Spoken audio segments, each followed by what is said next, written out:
मैं आज ऋग्वेद की रहस्यमयता के 10वें सोपान पर हूँ और भाषा पर ही बात करना चाहता हूँ, वह भी एक ऐसे सूक्त पर जिसको समझने में विद्वानों से बहुत चूक हुई है। अकेले एक विद्वान हैं जिन्होंने पेंगुइन के लिए एक संकलन किया है ऋग्वेद का, जो उसके निकट पहुंचते हैं। अन्यथा मैक्स फुलर हो और कोलब्रुक हो, शायद स्वयं हो, दूसरे अध्येता हो, इसमें उलझ गए हैं, क्योंकि कभी वो आत्मा से जोड़ देते हैं, कभी भाषा से जोड़ देते हैं। इस सूक्त का शीर्षक ही है वागम्भीरी वाक, जो बहुत शक्तिशाली भाषा है, यानी भाषा का ऐसा रूप जिसमें समस्त ब्रह्मांड आ जाता है। जैसे काल के विषय में कहा गया कि काल के भीतर सभी कुछ है, उसी तरह से इसमें कहा गया है कि वाणी के भीतर सब कुछ है और वाणी से सारा जगत व्याप्त है। इसकी शुरुआत जो होती है, हम रुद्रेभिः वसुभिः चरामि,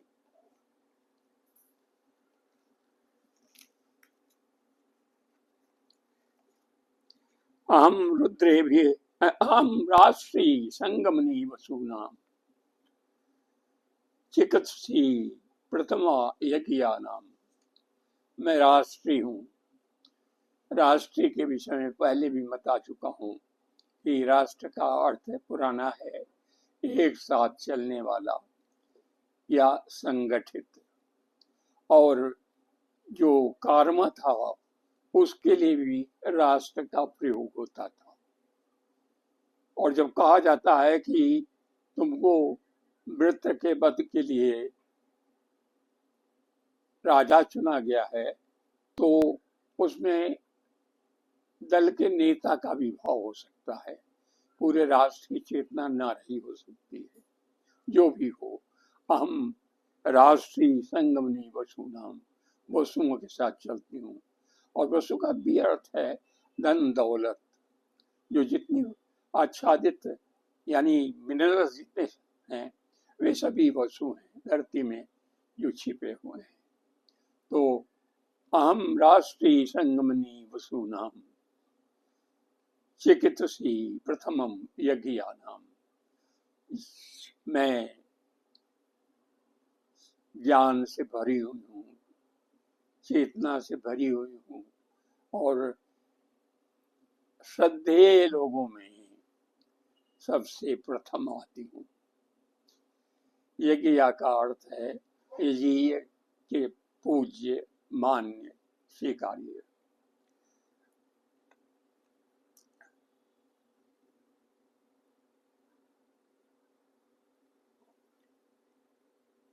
माम वा देवा ददतु पुरुत्रा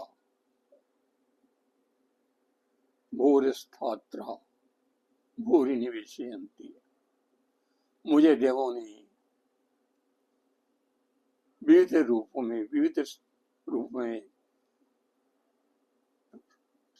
प्रकट किया रखा है, और विविध चीजों में मेरा निवेश है, सब में मेरा वास है। एक तरह से भूरि का मतलब यहाँ पर बहुत नहीं बल्कि समस्त ही है। मया यो अन्नम अत्ति यो विपश्यति य प्राणिति य ईशोति उक्तम। जो सुनता है किसी कहे हुए चीज को, जो अन्न खाता है, जीवित है, जो श्वास लेता है, जो देखता है और जो किसी कही हुई बात को सुनता है, वे सभी मेरे भीतर हैं। मैं ही हूं एक तरह से।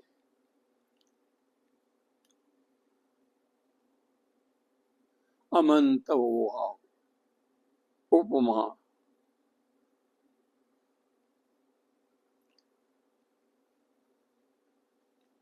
उपक्ष्यन्ति श्रुते श्रुतम श्रद्धति ते बदामी। मैं जो सुना हुआ है, जो चिंतित है, सभी को तुमसे बता रही हूं।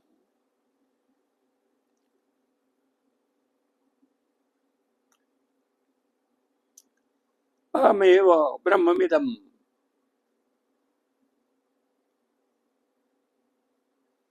अहमेवं स्वयमिदं वदामि। मैं स्वयं यह अपनी बात कह रही हूँ। मैं अपनी महिमा को खुद प्रकट कर रही हूँ। जुष्टम देवेभ्यः उत मानुषेभ्यः, जो देवों के उपयुक्त है, जो मनुष्यों को उपयुक्त है, वो सभी मैं स्वयं बता रही हूँ।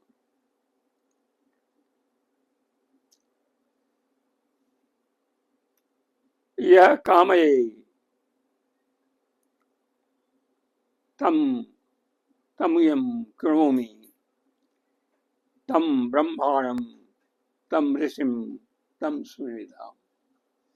जो तुम कामना करते हो उसको भी मैं पूरी करती हूँ, और ऋषियों में, बुद्धिमानों में मेरा प्रवेश है।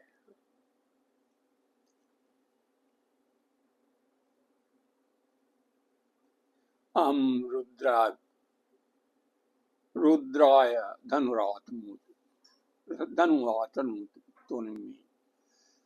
अहम रुद्राय धनुरातनोमि। अहम दिशे सर्वे पत्वाऊ। मैं रुद्र के रूप में धनुष तानता हूँ, प्रहार करता हूँ, और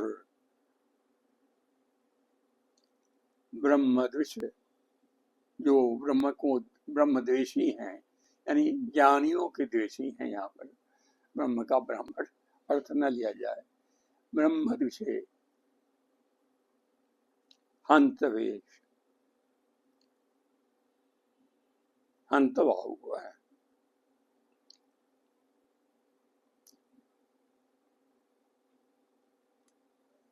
ब्रह्मद्वेषे सर्वे हंतवाऊ। हम जनाय सौदम कृणोमि। मैं ही लोगों को सम्मत कर देती हूँ। अपनी वाणी से लोग आनंद विभोर हो जाते हैं।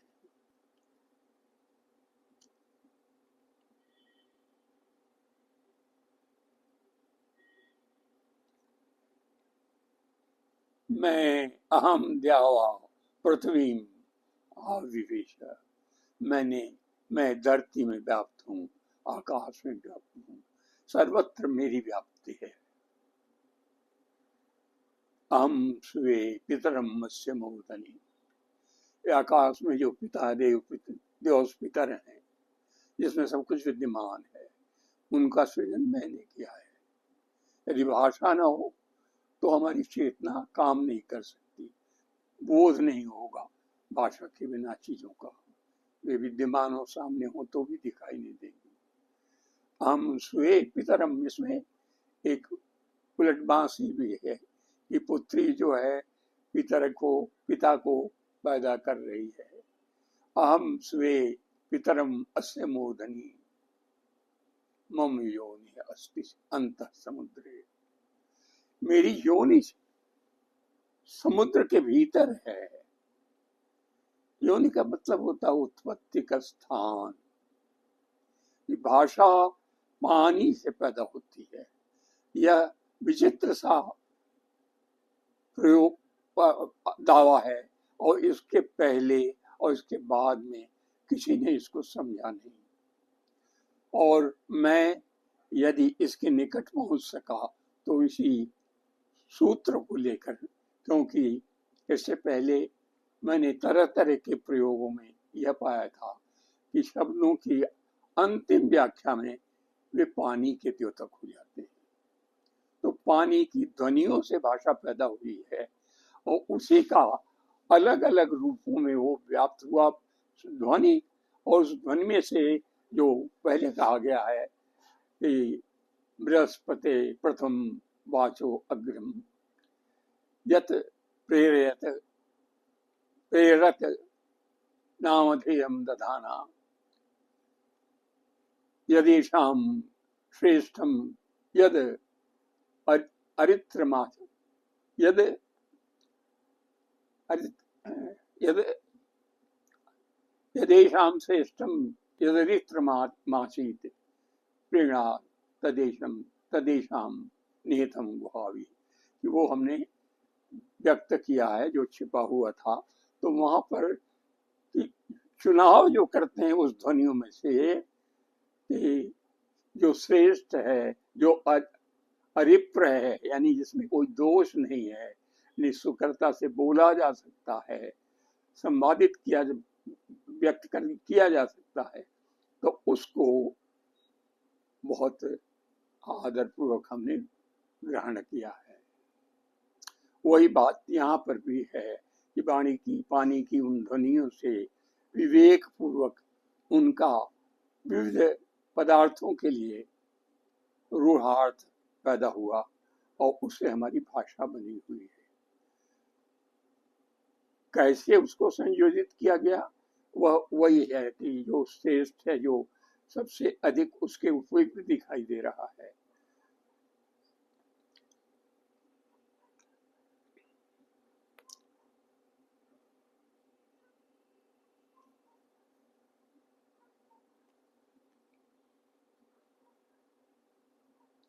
ततो वितन्वे भुवनानुविश्वा ता अमूं द्याम वष्णोयं स्पृशामि।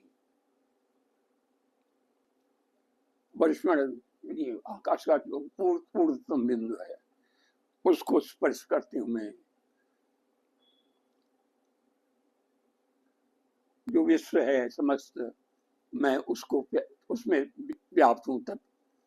तथा मनी व्याप्त,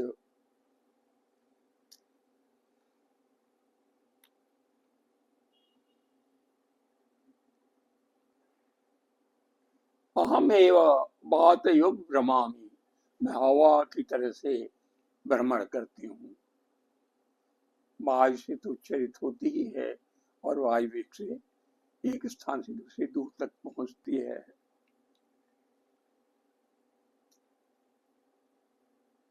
अहम वात इव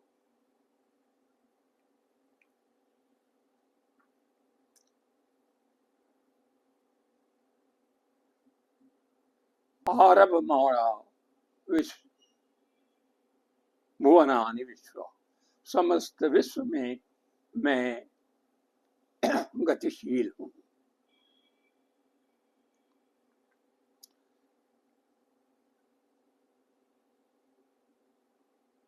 पुरो दिवा पर एता पृथिव्यै तावती महीना संभव हुआ। तो ये जो समस्त पृथ्वी में जो कुछ भी है और जो भी हो रहा है, सभी मेरे द्वारा व्यक्त किया जा रहा है। तो भाषा की महिमा को अलग अलग रूपों में बताया गया है। एक जगह कहा गया है कि यतो द्यावा पृथ्वी तावती भाग, धरती से आकाश तक जो कुछ भी है वो वाणी के भीतर है। तो इस सूक्त को पता नहीं मैं पूरी तरह समझा सका कि नहीं, या मुझसे भी गलतियां हो रही हैं नहीं, आप स्वयं सोच करके मुझको भी अवगत करेंगे और स्वयं भी इसके विषय में कुछ अर्जित करेंगे, यदि यहाँ जहाँ मैं सही हूँ। भाषा के उत्पत्ति के विषय में मैं बाद में बात करूंगा उदाहरणों के साथ। आज की बात यहीं समाप्त होती है। आप लोग अपनी प्रतिक्रियाएं अवश्य दें, क्योंकि उससे हमको जानने का मौका मिलता है कि कितने लोगों की पसंद आ रहा है या कितने लोगों की रुचि इसमें है, या सचमुच मैं सही ढंग से अपनी बात रख पा रहा हूँ या नहीं। जो लोग मुझसे भी अधिक जानकारी रखते हैं, अच्छी जानकारी रखते हैं, उनको मुझे सुधारने का भी प्रयत्न करना चाहिए। धन्यवाद।